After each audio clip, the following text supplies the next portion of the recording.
আপোনালোকে কেতিয়াবা গোৱালপাৰা টাউনত যাব টাউনৰ লগতে ৰাজ্যখিনি এখন ফৰেষ্ট আছে PRF তেওঁলোকে কি কৰিলে বাগবৰৰ পৰা নদী ভাঙা মানুহ বুলি গোৱালপাৰাত সোমালে ইমান মানুহ সোমালে যে মেজৰিটি হিন্দু সমষ্টিটো মেজৰিটি মুছলিম সমষ্টি হৈ থাকিল একেবাৰে গোৱালপাৰা সাৰ্কিট হাউছৰ লগত ডিসি কোৰ্টৰ লগত আৰু ফৰেষ্ট আছিল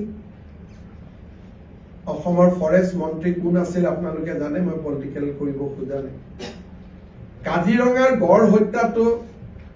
আমি যিমান সিৰিয়াসলি লওঁ এনেকুৱা বহুত ঘটনা আছে লামডিঙত উঠি গৈ আমি ঘূৰাই পঠালো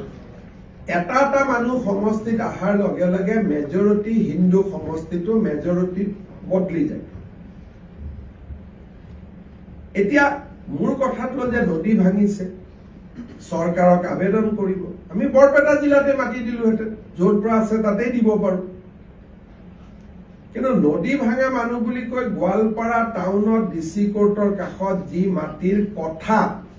আজিৰ দিনত 20 লাখ টকা তেনেকুৱা মাটিত এজন মানুহে 15 বিঘা মাটি পাব পাৰে যদি নদী ভাঙা বুলি মোক আবেদন কৰিলে তেন আধা কথা আমি দিলো হেতেন কিন্তু আপোনালোকে গৈ কেতিয়াবা তাতে গৈ চায়ক না মই চাইটো মই নিজে গলো মোক কওঁতে মই বিশ্বাস কৰা নাই মই নিজে গলো একজনৰ হাতত 15 বিঘা 20 বিঘা এনেকে হলেতো নদী ভাঙিলেই ভাল চৰৰ জায়গাত গুৱাহাটীত আহি পেলাই 10 বিঘা মাটি পাই যাম তো নদী ভাঙাই ভাল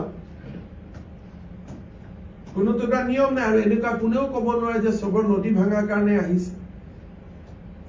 কালি কংগ্ৰেছৰ এমএলএ সকলে যিমান প্ৰটেক্ট কৰি আছে মানুহখিনি আমাৰ কোনো এমএলএ বুজিবই পৰা নাই যে কিয় প্ৰটেক্ট কৰি আছে কাৰণ এই মানুহখিনি যদি আজি মই এডিকশন কৰি উলিয়াই পঠাও লগে লগে গোৱালপাৰাটো আকৌ হিন্দু সমষ্টি